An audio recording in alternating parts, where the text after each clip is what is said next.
ہوں گے.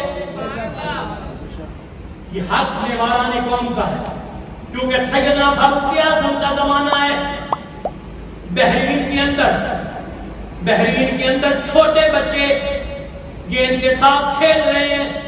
کھیلتے کھیلتے گیند ایک بحرین کے اندر عیسائیوں کے پادری کے پاس چلا گیا. وہ گیند کو پکڑتا ہے, بچے لینے جاتے ہیں, وہ آگے سے گیند بھی نہیں دیتا اور گستاخی رسول کر دیتا ہے. چھوٹے چھوٹے بچے جوان نہیں, یہ تاریخ میں لکھا ہوا ہے, چھوٹے چھوٹے بچے نبی کی گستاخی سنی, جسم میں آگ لگ گئی, کھیل بھول گئے, گیند لینا بھول گئے, گھر جانا بھول گئے. وہ جو ڈنڈے پکڑے ہوئے تھے جن کے ساتھ کھیل رہے تھے وہ پادری کے سر میں مارنے شروع کر دیے. وہ کہتے ہیں تو گستاخی کرے ہمارے سامنے ہمارے نبی کی, سر میں مارتے ہیں. وہ معافیا مانگتا ہے, وہ واویلا کرتا ہے, وہ شور کرتا ہے. بچوں نے اس وقت تک نہیں چھوڑا جب تک اس کی جان نہیں نکل گئی. زمانہ سیدنا فاروق اعظم کا, جذبہ بچوں کا دیکھ, زمانہ فاروق اعظم کا.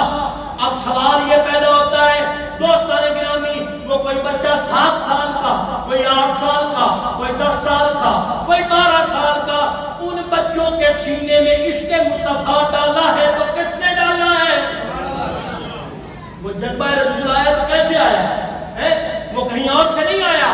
وہ جن کے پاس قرآن پڑھتے تھے, وہ جن کے پاس دین کا علم پڑھتے تھے, وہ علماء جو چٹائی پہ بیٹھ کے محمد عربی کا عشق سکھاتے تھے, وہ مائیں جو روٹی دیتے ہوئے بچے کو عشق نبی سکھاتی تھی, وہ باپ جو خرچی کی جگہ پہ سب سے زیادہ ضروری کام عشق نبی سکھانا ہوتا تھا.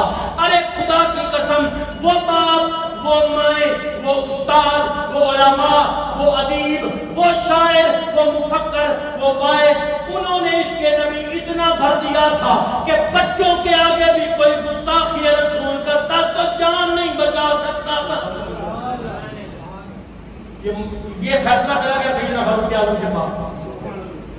یہ فیصلہ کیا نا, بچوں نے پادری مار دیا. سیدنا فاروق اعظم کے پاس فیصلہ گیا تو سنیے گا, آپ کی سبحان اللہ سے مسجد نیند جو ہے.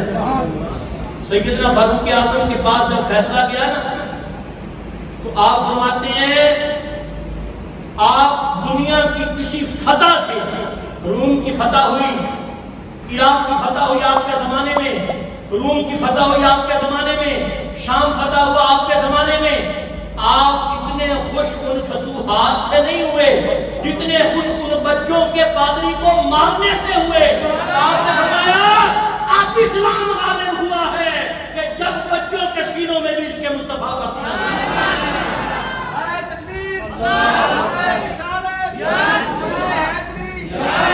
تم بات کرتے ہو دین کی, یہ عشق مصطفیٰ کے بغیر مکمل ہی نہیں ہے. اور سیدنا فاروق اعظم اتنے خوش ہوئے, آپ نے فرمایا اب دین غالب ہوا ہے. شاید کوئی سوال کرے کہ بچوں کے اوپر تو ہاتھ ہی نہیں لگتی, ان سے بولو بچوں پہ ہاتھ نہیں لگتی تو بچوں کے اگر غلط کام پہ خوش ہونا بھی نہیں بنتا. اس کا مطلب یہ ہے کہ وہ جو آقا فاروق اعظم مہر لگا رہے ہیں کہ مصطفیٰ کے گستاخ کی گردن کوئی بچہ اتار دے یا علم و دین جیسا بڑا اتار دے,